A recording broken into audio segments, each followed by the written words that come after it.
Hey guys, what's up? It's Kyle here. I've been meaning to do this video for a long time. Finally had the time to do it. And that is to name my top 10 favorite wrestlers of all time. Now this is a list that I've made of wrestlers I grew up as a kid from the past. From the 80s, 90s, early 2000s. So from my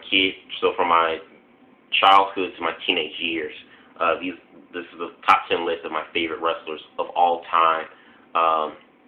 None of the current generation superstars in today's professional wrestling world are on this list. They're on a separate list that on the video I'll be making called my top 10 favorite wrestlers of today. But this one is just of past wrestlers. So starting off at number 10 is Kurt Angle. Kurt Angle is a truly ring technician and in-ring general. Absolutely love him. Coming in at number 9 is Y2J, Chris Jericho.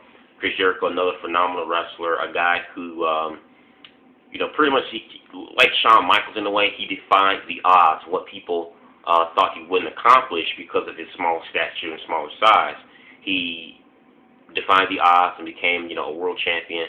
He's very entertaining, one of the very few guys in the wrestling business, I think, that can play both sides. He can play well as a face, and he also plays well as a heel. I think he's made better and more accomplishments as a heel than he has as a face, but he can still play both roles just really well.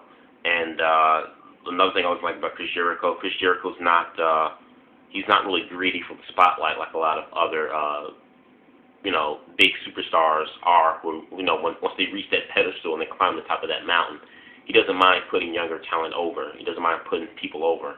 And also to Jericho, Jericho can keep up with the times. He always does something different and tries to do something different. It's never the same shtick when it comes to Chris Jericho.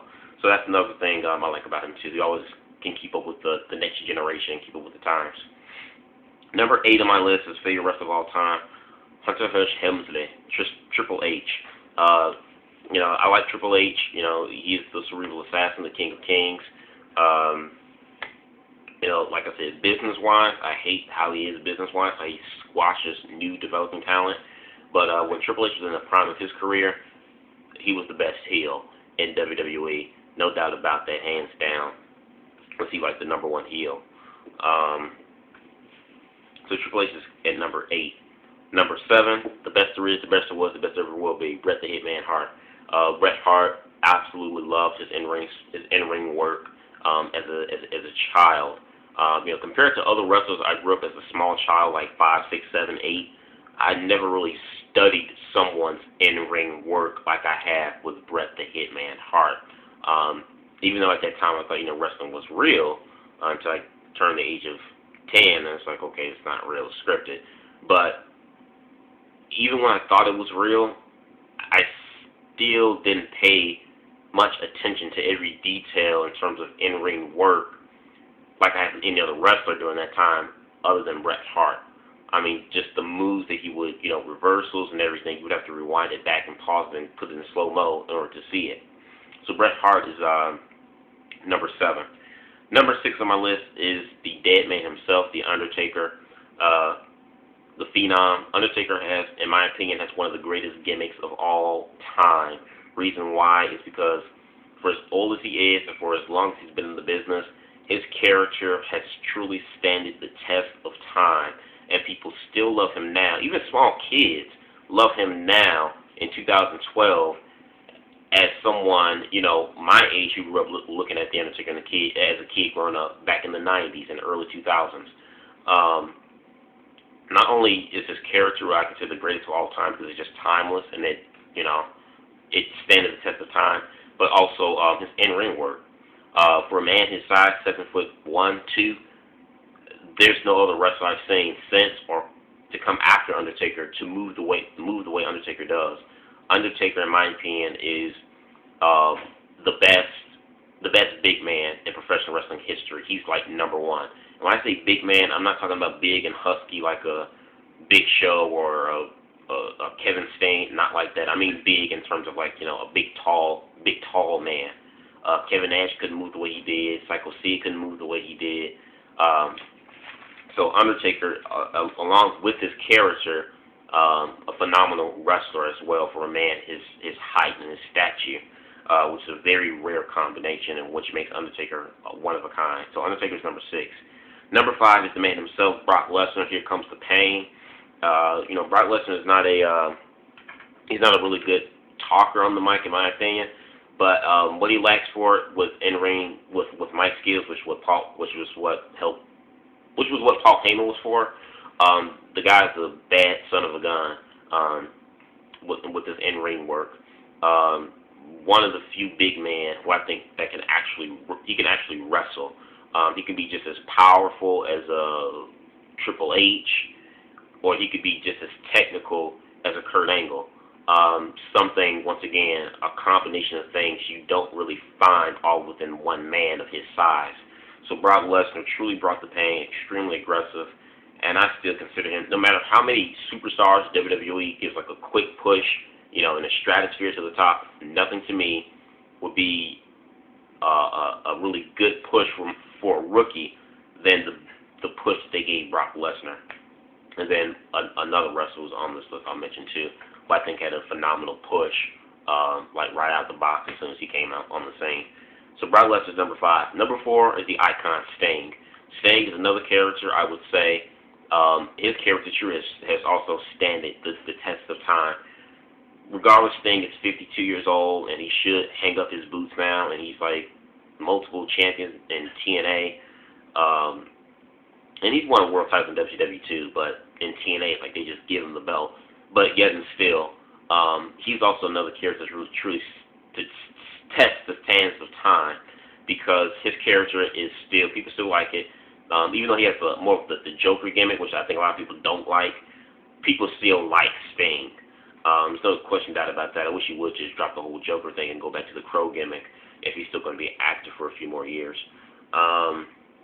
Sting was never really a good wrestler, but he won't go down in history as one of the best wrestlers of all time. But what got Sting over was his character. From being this hyped up beach blonde kid to this crazy, psychotic, dark, never talked, Crow-like character. So very, very interesting. To me, he was the poster boy of WCW, besides Ric Flair and maybe Hulk Hogan, but he was definitely one of the true born stars to come from WCW that WCW made. Their own homegrown talent that they've made along with Ric Flair. So Sting is number 4. Number 3 on my list is the man himself, Bill Goldberg. I love Goldberg. People call Goldberg the flash in the pan. Yes, you can say his entire career span was probably a flash in the pan, but when Goldberg was hot, he was on fire.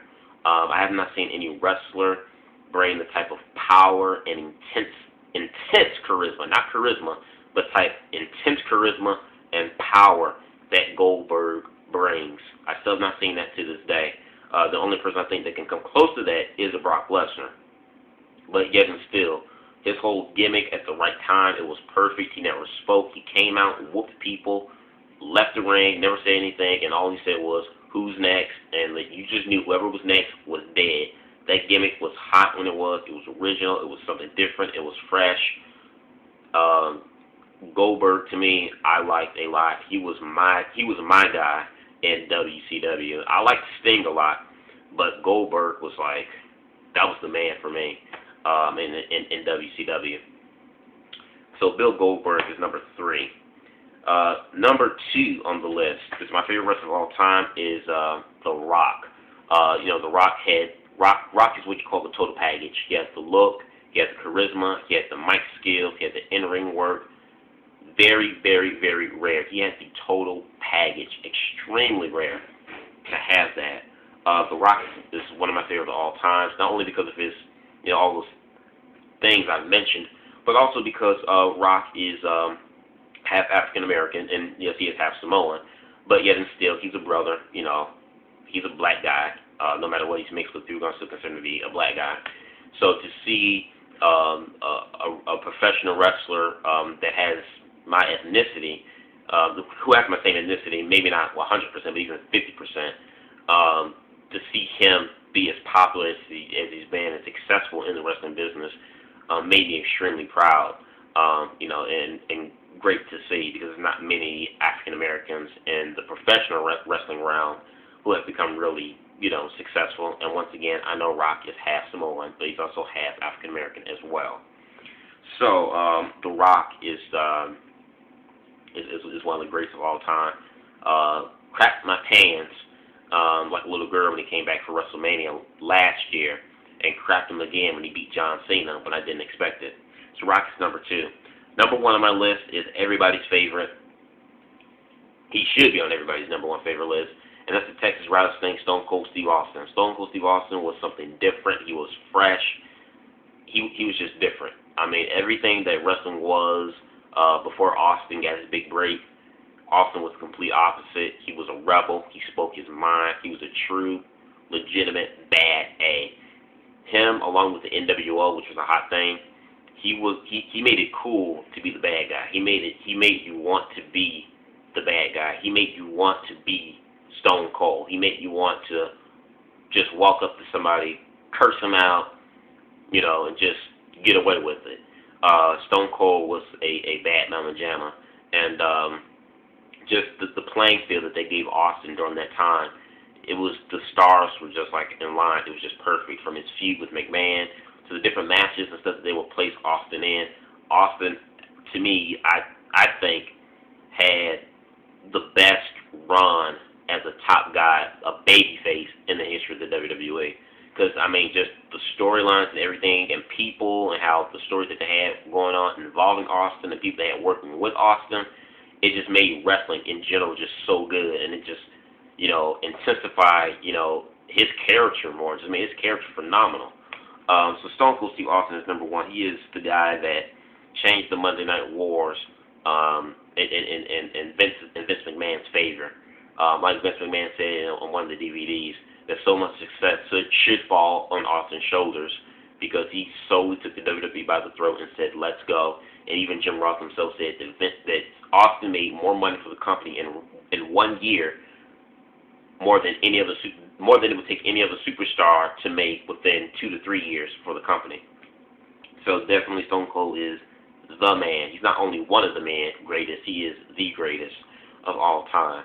And I don't see anybody coming close or even on par with Austin, at least in my lifetime, maybe when I'm dead and gone. But as of right now, I don't see it.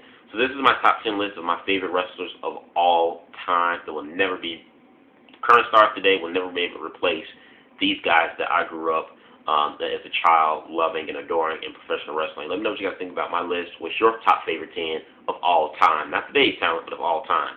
Leave your thoughts in the comment box below. Subscribe. Peace out.